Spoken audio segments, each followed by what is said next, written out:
folks, let me start off by saying there's a lot of stories out there about your boy, and a lot of them are true. This one right here, man, my boy Chris Heben, class 215, trying to drop some fire on your boy's head. We can't let him do that.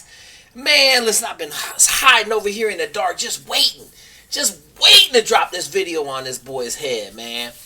Mark McKinley, Chris Heben, all the same dude. Let me tell y'all something, man. Let's get into this video, see what this dude's talking about.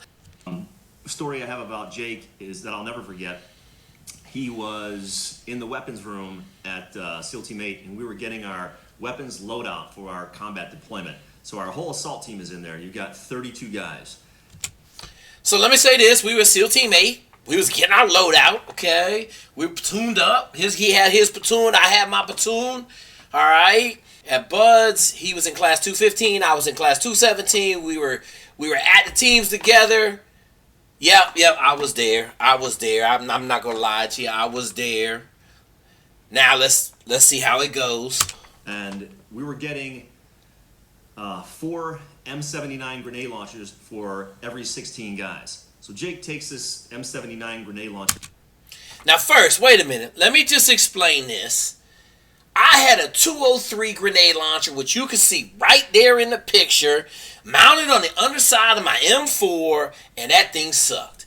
If I shot 2 flares out of it, it would jam up. It was just hell to work with, man. It wasn't a good piece of equipment.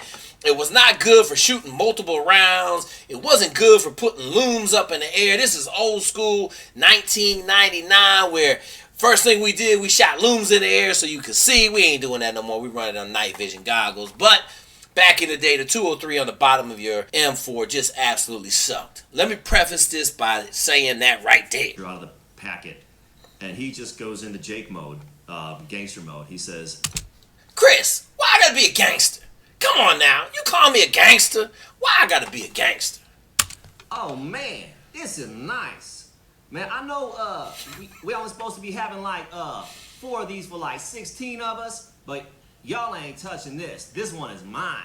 I'm gonna take a hacksaw to it and hack off the buttstock and turn it into a pistol grip. Then I'm gonna formulate myself like a special drop leg holster. This one is mine. Ain't none of y'all touching this. Now, wait a minute. Before we really get into this roast of my boy Chris McKinley / Chris Heben, or whatever he want to go by, Mark McKinley, whatever his name is currently right now, I just want to say this. Let me pull up a picture. Wait a minute. What is that? That looks like a top-end, high-speed pirate gun. Oh, and who's using them? All the cats at Dev Group, whatever else units are out there, where they don't give a crap if you cut up an M79 and make it into something that's super usable, because see, the M79 don't never jam.